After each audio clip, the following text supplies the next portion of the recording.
All right. Good evening, folks. I am Manuel Lloyd, a national security strategist, and I am the author of the Cybersecurity Constitution and the creator of the Zero Doctrine. Tonight, we're going to get into something that most of us, my age at least, have dealt with since George Orwell started this whole dialogue about the surveillance state, authoritarianism, and things of that nature. But we live in an age right now where that actually has come true. And nothing could be further from the truth than where we are right now. You look at organizations like Meta and Larry Ellison's group and Elon Musk's group and all of these billionaires who want to control data. Well, it's no surprise because data is the new gold, people say, but oil has borders. Right now, the way our data is being used and managed via frameworks, there are no borders. Tonight, we're going to have an honest talk about something everyone seems to tiptoe around: surveillance, power, control, and trust. No one wants to think about it. But I'm not here to scare you. I'm here to make something clear. Big Brother isn't the villain. The bully is. Just think about it for a moment. Let me explain. I was inspired to create this doctrine, what became InterOpsis, from Jacobi, which stands for Government, Education, Civil, and Business Interoperability. Those are the domains that I saw that needed the most protection after, I don't know, late 80s, early 90s. I think it was early 90s that I got onto technet.mil, which was a military internet forum that gave a lot of information. And I was quite surprised at the public information that I could get. But I was even more surprised at how unsecure the servers were.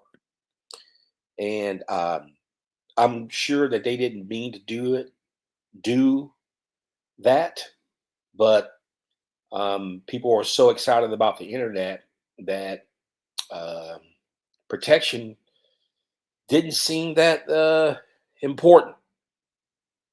So I was inspired to create this doctrine.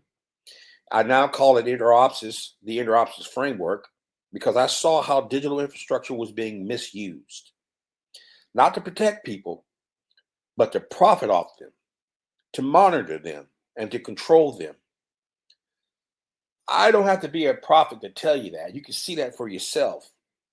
But I thought, what if Big Brother was never the problem? I'm a big brother in real life. I don't abuse my power. I protect it. I got it.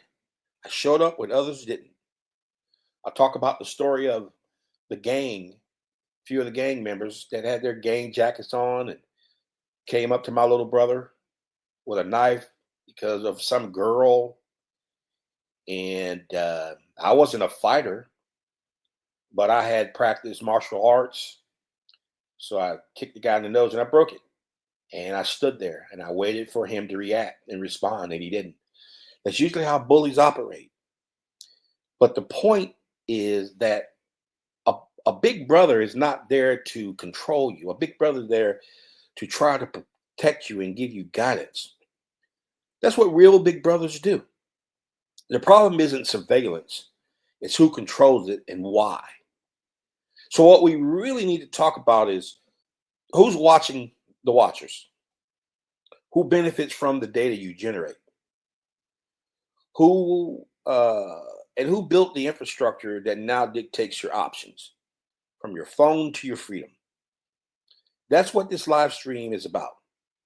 I'll break down the difference between Big Brother, who protects, and a big bully who profits. Give me your lunch money, or else. We'll talk about digital sovereignty and how the Zero Doctrine enforces it.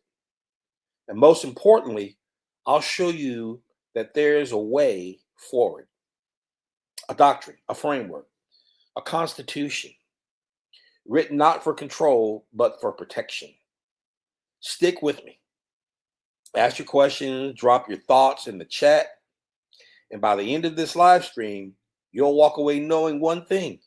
You don't have to fear technology, just the people who abuse it. Let's begin. So, everyone says that they fear Big Brother, but they should fear the big bully.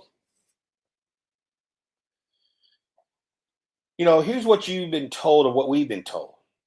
Quote unquote, Big Brother watches everything. Big Brother controls everything. Big Brother is dangerous. Big Brother this, blah, blah, blah, blah, blah. And I've heard it, I believed it until I looked into it. And I thought, is Big Brother really the problem?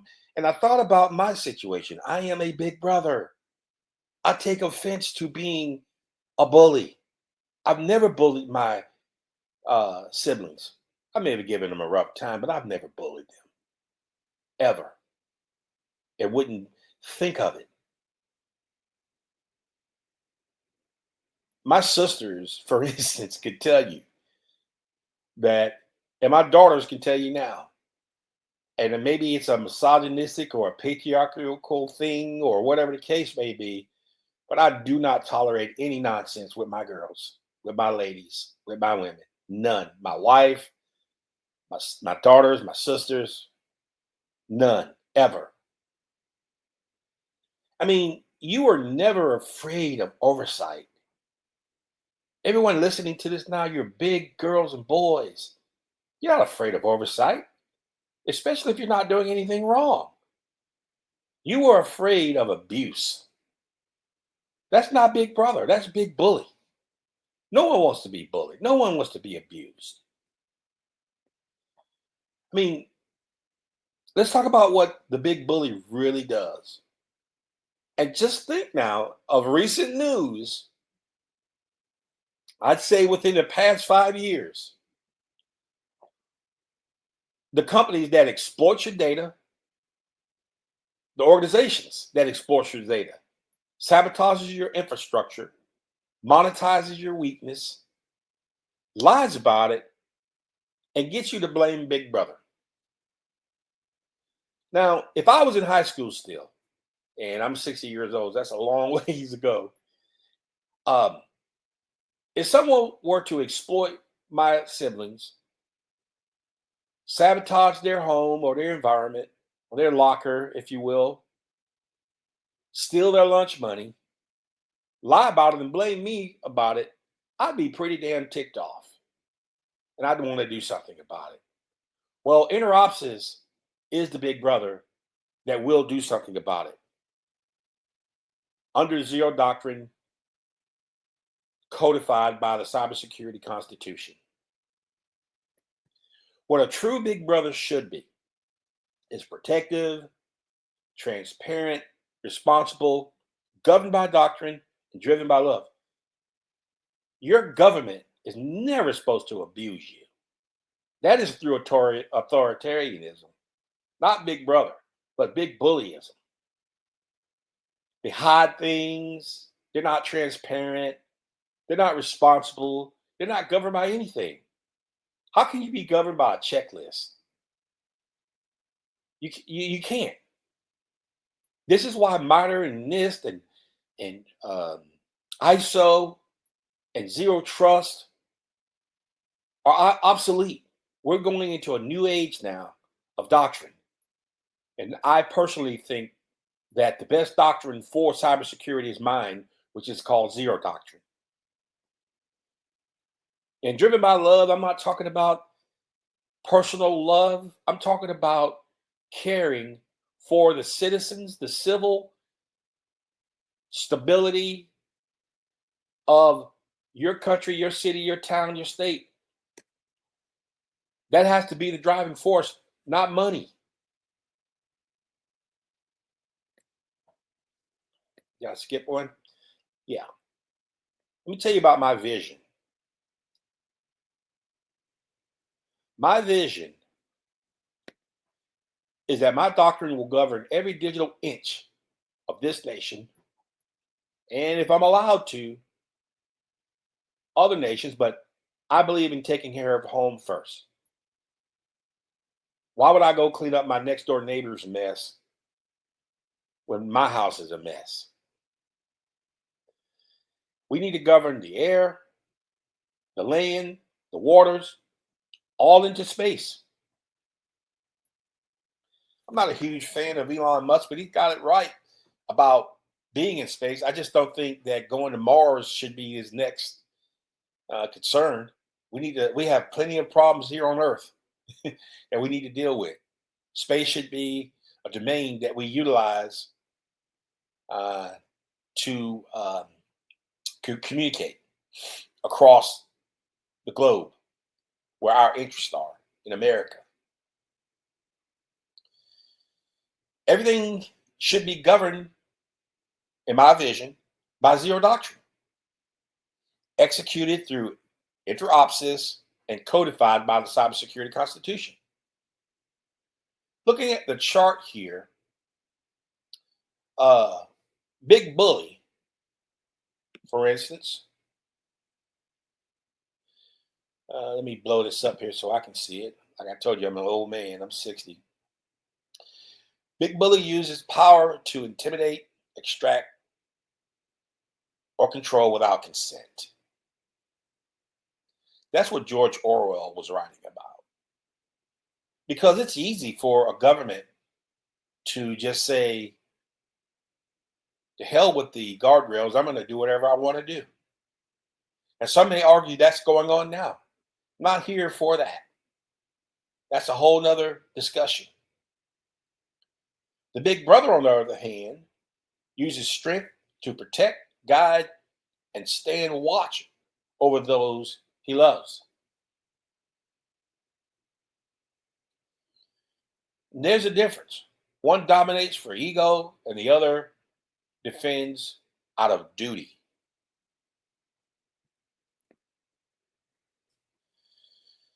Let's move on. We have to stop fearing protection and start naming the bully.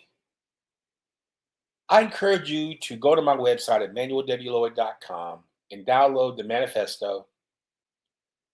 Join the doctrine briefing.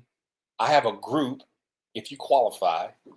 Qualifications begin at government agencies, critical infrastructure, water plants, water treatment plants, electric grids, electrical organizations, anything that has to do with national security and critical infrastructure.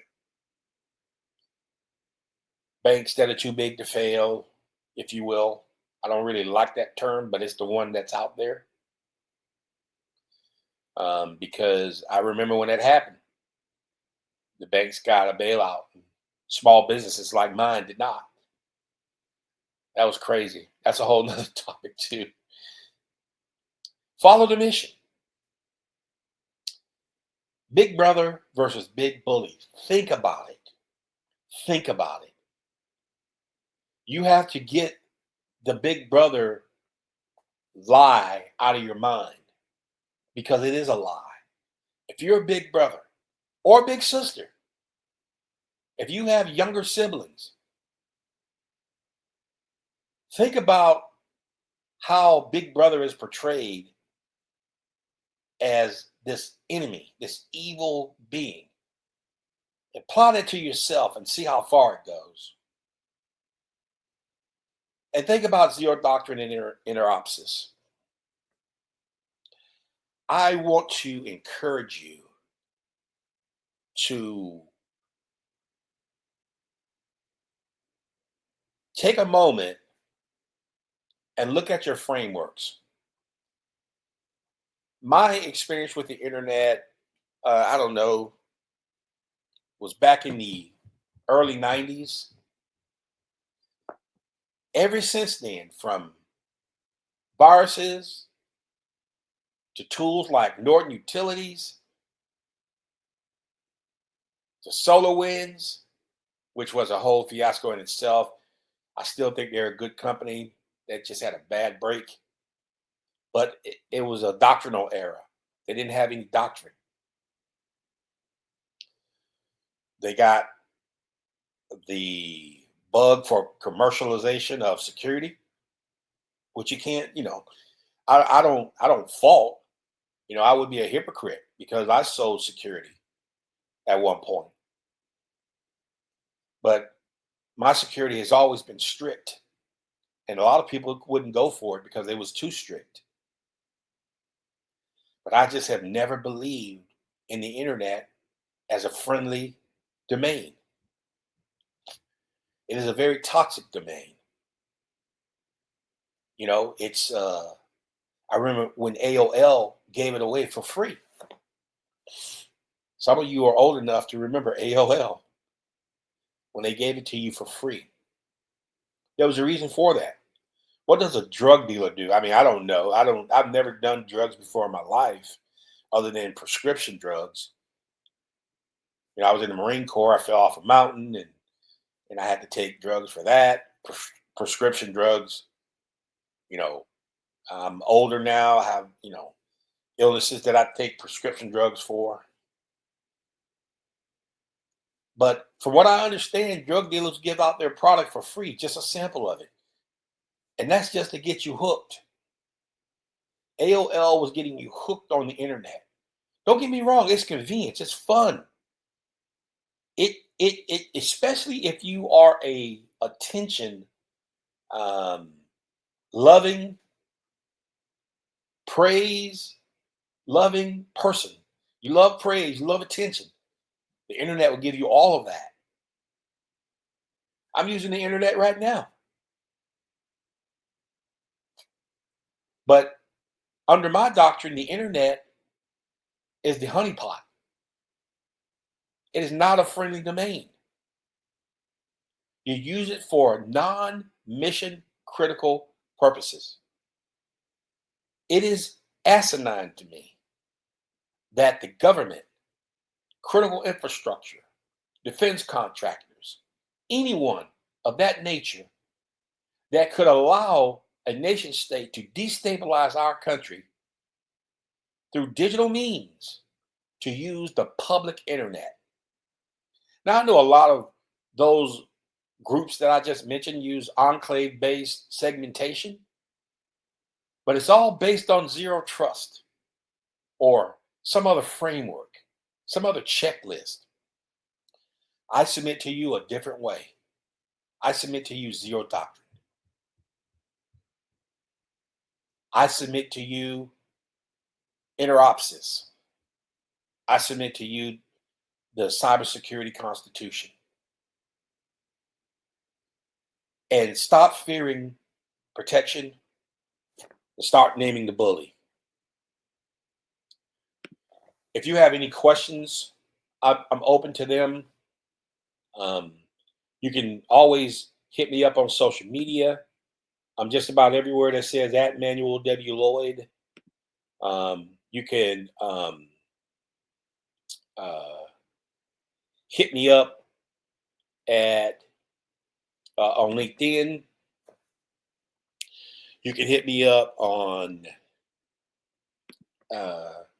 email at Manny, MANNY, at ManuelWLloyd.com. You can listen to my podcast, Zero Doctrine, on Apple Podcasts. You can join my LinkedIn group if you qualify. And it's not a group where it's for networking and commenting and jokes. It's strictly about doctrine. Okay. And I encourage you to ask questions. This is going to be an uphill battle for me. I already know that. And it's going to take a lot of courage for anyone to want to apply this doctrine to what their organization, especially if you're critical infrastructure or national security or a defense contractor or a Fortune 500 company. But like I was saying, and I got off track, from 1980s up until today, why haven't the frameworks, the checklist, been able to stop data breaches and hacks? Is it because the people don't follow the checklist? Is it because the hackers are smarter than the checklist? I submit to you, you need to look at the internet and you need to have doctrine. Zero Doctrine. My name is Manuel Lloyd, and you can visit my website at manuelwlloyd.com. I'm quite sure I messed up somewhere in this presentation, but I hope that you get the point, and I'll be continuing on to do more of these. Take care and have a wonderful evening.